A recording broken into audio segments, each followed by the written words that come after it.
MIT, this is Axiom Mission Control Center. Please call station for a voice check.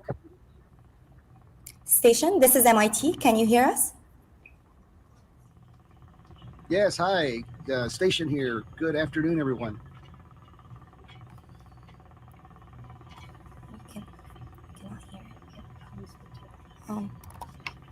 We cannot hear. Hello, can you hear me? No, it's locked.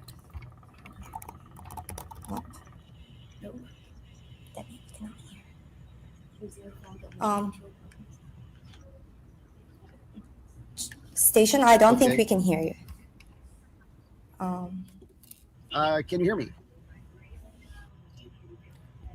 John, this is Isaacs again. So we are checking. Yes. So there are some audio issues here. So please stand by. We are checking. Okay. Okay. Still there, Nicole? Okay. I think this is going to work. Whew. Yeah.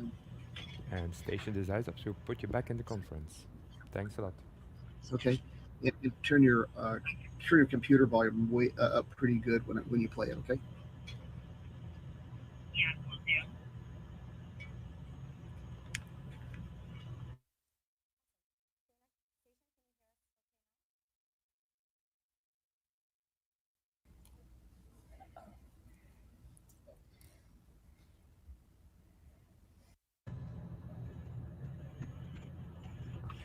Okay, great. Well, I'm thrilled to be here today on behalf of MIT, the Humans Project. John Shoffner, thank you so much for bringing the Humans Nanodisk with you on your mission to the International Space Station. It's wonderful to be here with the Humans Disk. Can you see it? Yep, we can see it. Yeah, it's having a lot of fun up here, this Humans Disk. It wakes me up at night to go out and play.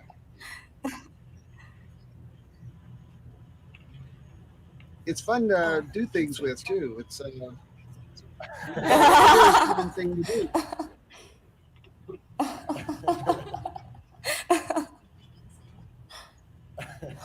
hope it's not fragile. We hope our test works okay. Anyway,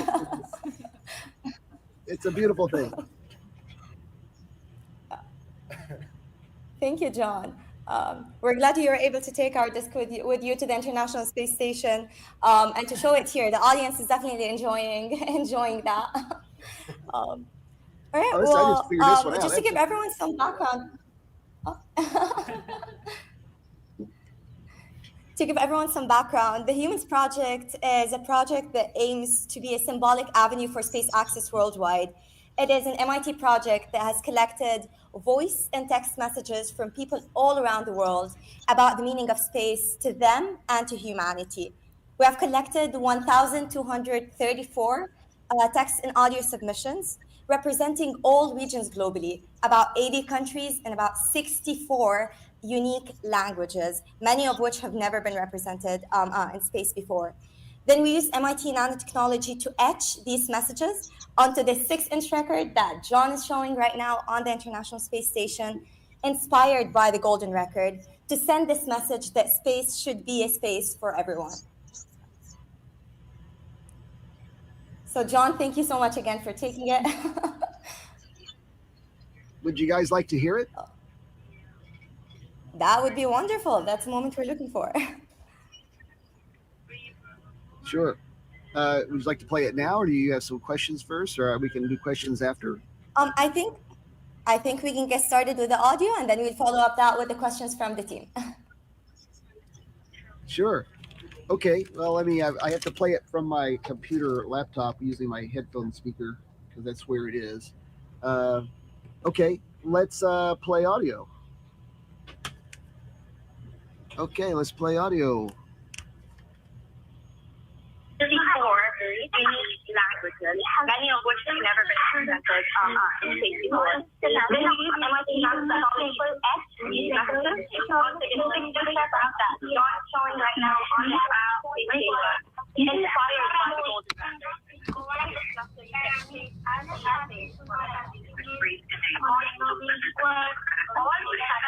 John, thank you so much again.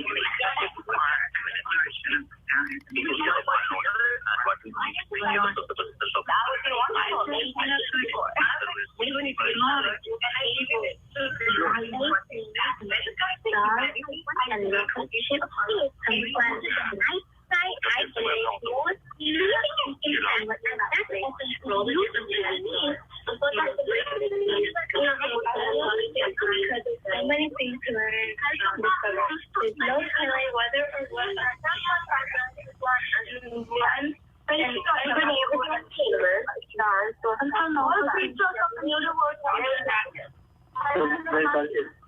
Der Schlüssel, unsere Welt zu verstehen. This is what everyone because if someone learns some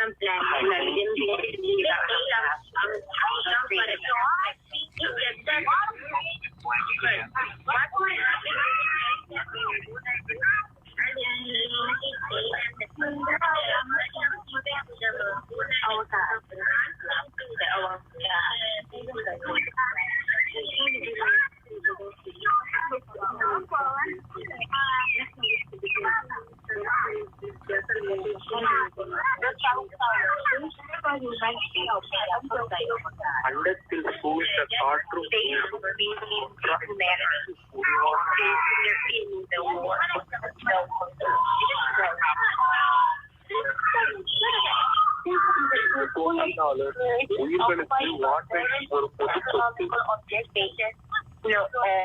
exploit humans.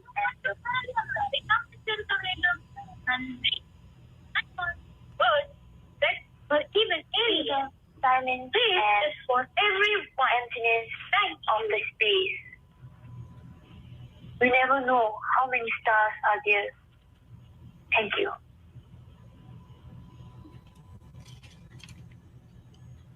Wow. That was awesome. Awesome. Thank you so much for playing the sample, John, confirming that the voices have been received in space. We will be also playing it afterwards, after the live stream, so we'll have a clear audio for it for everyone attending. But to get started, some of my colleagues and I would like to ask you a few questions. And I would like to get started with the same question that we asked everyone around the world. What does space mean to you and to humanity, John? Well, space is, humanity has admired space since it's first looked up to the skies at night. The early man looked up and was amazed by that. And they even made up stories and legends and fables, and all sorts of mythology came from our imagining of space. We didn't know what it was, but sooner or later we began to recognize patterns and that life could exist there, or that we belong there. And then we began exploring it ourselves. So it's always represented a next step for humanity, a source of wonderment, of surprise, of speculation. And that's what we are as humans. We speculate what's beyond ourselves, and space is that space beyond us. So that's where we belong, and that's where we're going. And that's what this project, I think, very well represents. Wonderful. Thank you so much, John. Our next question is from Somu. Hey, John, I have a question for you. Just following up on that. How do you envision the space scene of the future? In what ways would it be different from and similar to the present?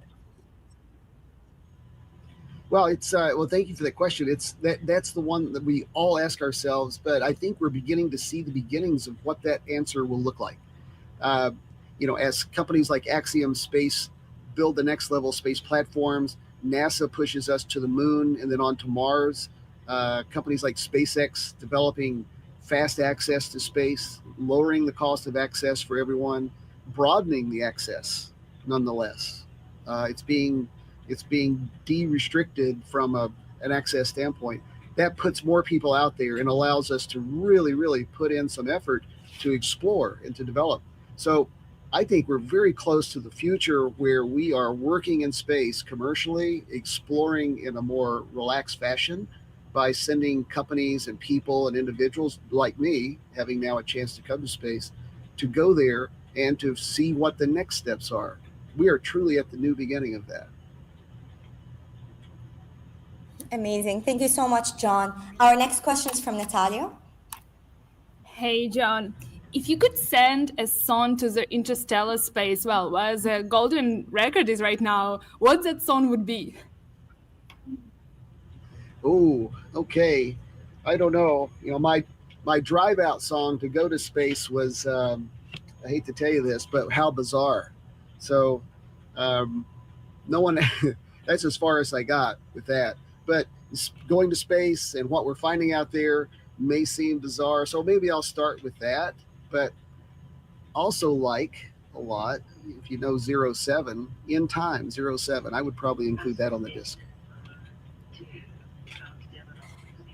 Amazing. Thank you, John. Our next question is from Lydia. Hi, John. I really like that you're enjoying our Hi, Lydia. disc floating. My question is, how do you plan in your own role to increase equality and representation in space? Thank you. Well, that's an excellent question, and I appreciate that because it gives me a chance to talk about one of my favorite topics, and that is, broadening the education at the lower school levels so that everyone starts to see space as a place of participation for themselves. Up till now, space has been, kind of a high bar to access. Something only governments, or actually only governments, were achieving. So now, with broadening the access through STEM education, the awareness of space, we start to give students the insight that they can be a part of the next space architecture and help develop the future of that. So that will naturally increase in the participation and the democratization of space in itself by getting more people, a broader swath of people, through more access at our lower grade levels, getting them thinking about going to space and doing something for themselves and others. Wonderful. Thank you so much, John, again. Our next question is from Jan. Hi, John. I was wondering, in your opinion, over the next 10 years, what will be the biggest impacts of space exploration on humanity? The next 10 years is a pretty short time span, looking at our past at least, in what happens in space. Looking forward, the next 10 years will surprise all of us. I think by having more individuals, more private access and commercial access to space, we'll start to develop broader interest that will be a chimney effect that will bring in more ideas, more talent, and more thoughts of what we should do in space. If that was your question, going along the lines of what might surprise us about the next 10 years, I think it's just going to be this wealth of ideas and the new approach that people will come with that we've not thought of before. Wonderful. Our next question is from Nikhil, who actually worked on the audio that you just listened. Oh, wonderful. Hey, John. I'm curious. Nice job. Thank you. So I'm curious, beyond marketing and romanticization, what role you think artistic media can play either in humanizing the experience of space exploration or helping us who are here on Earth better connect with its realities and its nuances? Well, thanks for that. And I'm glad you worked on this disc. I'm sorry I didn't have a nano disc player with me to play this. So we had to play it on the computer. But, the arts, which, are very important in STEM, what now STEAM education, art represents the imagination component that all humans have. Everyone has the capacity to imagine. Some of us imagine that and put it in the form of an abstract, something that goes beyond us, thinking of something that doesn't currently exist, and in developing that. The same thing happens in technology and engineering and the sciences, is the researchers have to imagine something is there before they set a goal to achieve it. So the arts give us that expansion of imagination and teach us to always relax and let ideas flow in, whether you put them on a canvas or that you do them in a glove box, or you do them in test tubes, or you do it on engineering drafting paper. It's all imagination, and it's all about what art can drive forward, is teaching us to think beyond that. Amazing. Thank you so much, John, for the response. I'm going to ask a question on behalf of our team member, John. How do you see the human roles changing in space operations, given the vast improvements in AI, machine learning, and automation in recent years? Well, the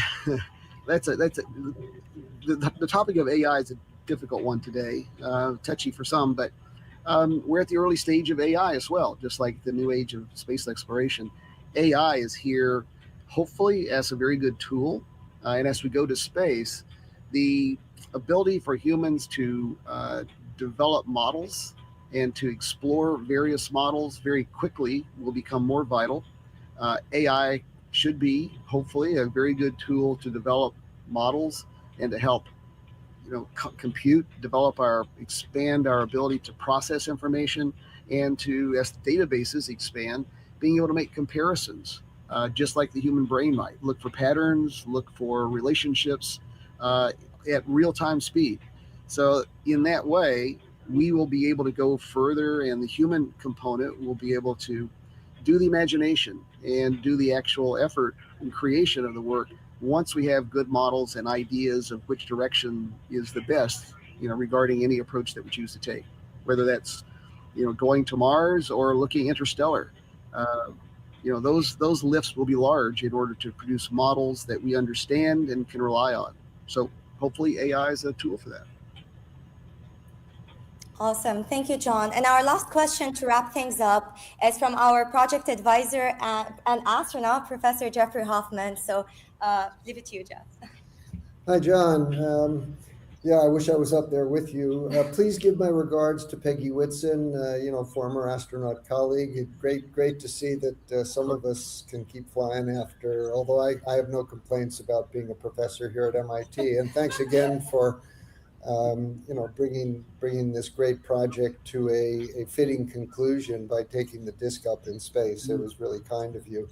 There's been a lot of talk about increased access to space. What about your thoughts on, the impact of global accessibility? I mean, you have 2 Saudi astronauts now on the crew with you, and they never had astronauts before, and lots of other countries will get that opportunity, hopefully. How do you think that's going to affect the general global perception of space and the future for space exploration? Well, and it's very nice to talk to you again, Dr. Hoffman. And I'm proud to have a chance to bring this to space and have the conversation and make further awareness to people to see that we're all thinking about this. But to your point, and our wonderful colleagues here, our crew, Rayana and Ali, as crew members, the first Saudi astronaut corps, the first class, they demonstrate that space is available for anyone to step up and take a step to do that. And I think their move is a fascinating one. They have large plans as a country to enter space. And as they move forward and do that, I think they will replicate a lot of what we've done here. We've built on what our past knowledge has and then gone beyond that. So as others see that is possible, and I think we'll see it again later this year, there are other countries that are coming online to go to space, and we bring in more ideas and more thoughts. And it certainly doesn't hurt to bring in more capital, because right now space is a very capital intensive workplace. So as we begin to process more participants through the pipeline, more lift vehicles develop, more access points such as Axiom, Boeing, Blue Origin are developing platforms, then we'll have actual destinations, and we'll start to have a point to all of this. Then there's the moon, colonizing the moon. So it can't all just be, on the taxpayer like NASA has relied on to develop things, or put it on the back of NASA, I should say, is a more fitting way to put that. Spread it across countries and people and corporations that believe that there is a future there for humanity. So that's what we have. It's a very good access, a very good space to operate. Thanks very much. Enjoy the rest of your stay in space, and wishes for a safe reentry. Thank you. I think our time is up, so they just flagged me. It's been wonderful being with everyone. I've cherished the opportunity here to be a participant in bringing the Human's Disk to space. I wish everyone good luck, and I hope all of you get to come up here because space is fun. Awesome. Thank you so much, John. Thank you so much, John. We look forward to seeing the wafer back on Earth to display it more permanently here at MIT. But thanks so much again. See you soon. Bye. And that concludes the event. Thank you to all participants.